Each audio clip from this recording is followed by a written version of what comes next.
people often say that like the medium is the message when they're talking about whatever format or medium people are using to convey, like it's film or TikTok or the written columns of a newspaper or a novel. Or what do you think like podcasting says about, what do you think that message is in this medium? Yeah, that's a great question. I think it's all about building connections. I think there's something really unique and special about the opportunity to be speaking directly into people's ears, which is like, you're tapping into one of our five senses. And I think it gives folks the feeling that they are involved in some way. Like a lot of folks talk about feeling like I feel like I'm in the conversation. I'm right there with them, whoever's talking. You mentioned that Jordan Peterson one. I mean, I feel like when folks tune in and listen to those type of conversations, they feel like a part of it. And how many other mediums can you really do it? It's like they're breaking some type of barrier that, frankly, I didn't even know was breakable. Because when I'm watching a YouTube video, I don't necessarily feel like I'm in there with them, or certainly watching, something on Netflix. I'm just being entertained. But there is some type of bridge or dimension that podcasting is able to break in some unique way. So I do think it's got to be speaking directly into folks' ears, but having these long, drawn out conversations that can go anywhere, and you really don't know where it's pretty unpredictable, and really finding topics and conversations that you're not going to hear anywhere else. Like radio, it's so quick. They got to cut to commercial, or on TV shows, like they got their slots that they got to fill. So, it's just so different. And I think that's what really builds that connection. It's all about building connection. That's a good way of putting it. I heard Brett Weinstein and Lex Friedman talk about this topic, and they were talking about it as the two component, or the main component involved in this is trust, because there's the trust of the listener to kind of go, okay, I'm maybe going to give you the next hour of my time in my ear, and they are just happy to get taken along on the journey. Like some of the best podcasts, you've no idea where the interview or the conversation might end up, and that tends to be, I think that's like the audience are showing a lot of trust in the producer or the company or the host or whatever to say, yeah, I'm going to trust you to take me on some sort of journey in a way, I guess. And then there's also the trust of the two people who have to talk to each other and kind of engage in like a good faith dialogue about something. And you have to, if you're going to commit 45 minutes or an hour or longer to talking to someone, you have to have the trust, at least, that they're going to try and engage in a way that's useful or engaging or just like helpful to create something out of a conversation, basically. Absolutely. Yeah. When you're in an interview, it is a bit of a dance. And, especially if you're the host of the show, you want your guests to be put in the best light. Like our founding advisor of Squadcast, Harry Duran, who's the host of Podcast Junkies, is always talking about make your guests feel like gold. And that's a big part of the Squadcast experience is, making the creator feel comfortable, but absolutely making the guests feel comfortable, because that's what's going to get them to open up and get them to, really have this, captivating conversation. You're probably want them on your podcast because they have something interesting to say, but if they're not comfortable, they're not going to necessarily feel trust, like you said, to share and go deep on these topics that, make the best conversations.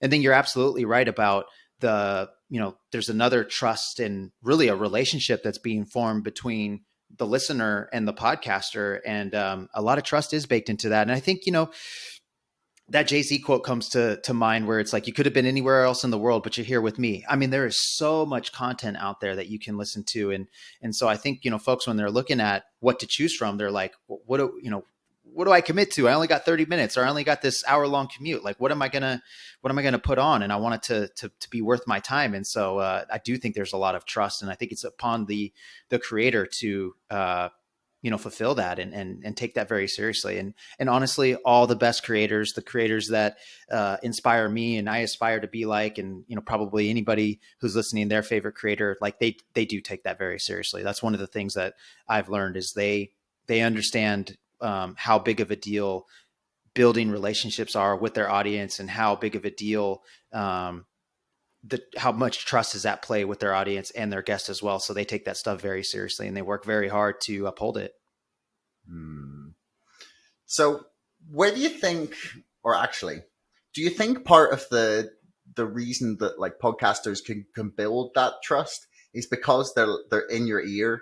It's like your conscience or I don't know, like your mind talking to itself, or or like your little person on your shoulder telling you what to do.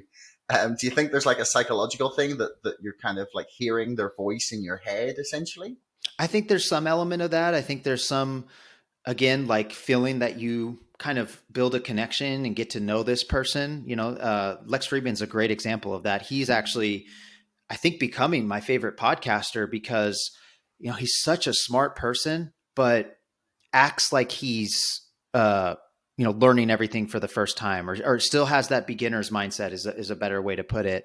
And I think it makes for an incredibly interesting show because his questions are amazing. And you could tell the dude's extremely intelligent, but it's never like he tries to show that. Like, it's not about him being smart. It's about him having, just having an incredible conversation. And in my opinion, he's having the best in the game right now. And so I think, you're kind of getting to, like, he gets great guests. So of course, you're probably tuning in to hear Brett Weinstein talk, but you keep coming back because you build a relationship with Lex. Thanks for making it all the way to the end of the podcast. Don't forget our sponsor, ExpressVPN, and my book, Brexit, The Establishment Civil War, can both be found in the links in the description below. And also, please like, share, and subscribe to this podcast. It's the best way to help us grow. Until next time, thanks for listening.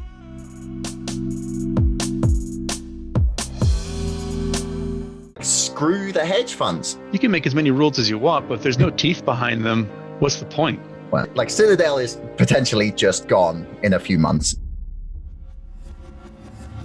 It feels like financial institutions, that they are all laughing at us by buying GME. Screw the hedge funds. Like, I will lose my entire investment if it brings them down.